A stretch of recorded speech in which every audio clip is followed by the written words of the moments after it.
Ikaw ba ay tuluyan ng kinalimutan ng partner mo? Lalong-lalo na kung LDR pa naman kayong dalawa. At sobrang lungkot mo ngayon dahil hindi na talaga siya nagpaparamdam sa'yo. At nararamdaman mo na hindi ka na niya iniisip dahil wala ka ng halaga sa kanya. Gusto mo ba na ngayon mismo siya ay matatamaan sa makapangyarihang ritual na ito? Kaya kung gusto mo ay gawin ito na buo ang loob at tiwala mo. At paniguradong matatamaan siya pagkatapos mong gawin ang ritual na ito.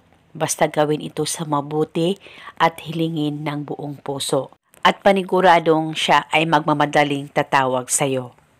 At isa itong gabay o isang paraan para magkaayos kayong dalawa ng partner mo.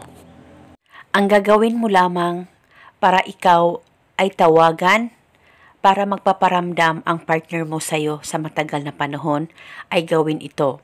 Kumuha ka ng papel at panulat at isulat sa papel ang kanyang pangalan at apelido ng 3 beses. At sa ibaba, isulat mo rin call and text me now ng 1 beses lamang. At pagkatapos mo na itong masulat, kumuha ka ng kaunting asin at 1 butil na bawang. Ang bawang ay pwede mong balatan, pwedeng hindi, depende po sa inyo. Basta maglagay ka ng kaunting asin at 1 butil na bawang sa papel na sinulatan mo.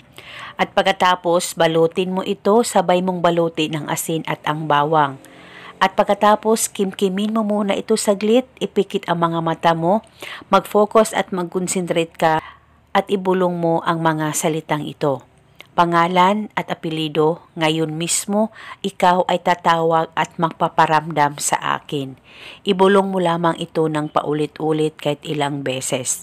At pagkatapos, pwedeng isilid itong ritual sa plastic at saka ilagay ito sa ilalim ng unan mo at uunanan ito buong magdamag at paniguradong ngayon mismo kukontak ang partner mo sa iyo.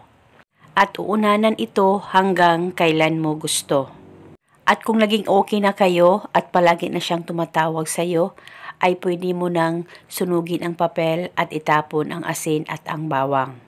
At eto muna sa ngayon, sakaling kayo ay may katanungan, mag-comment lang po kayo sa baba.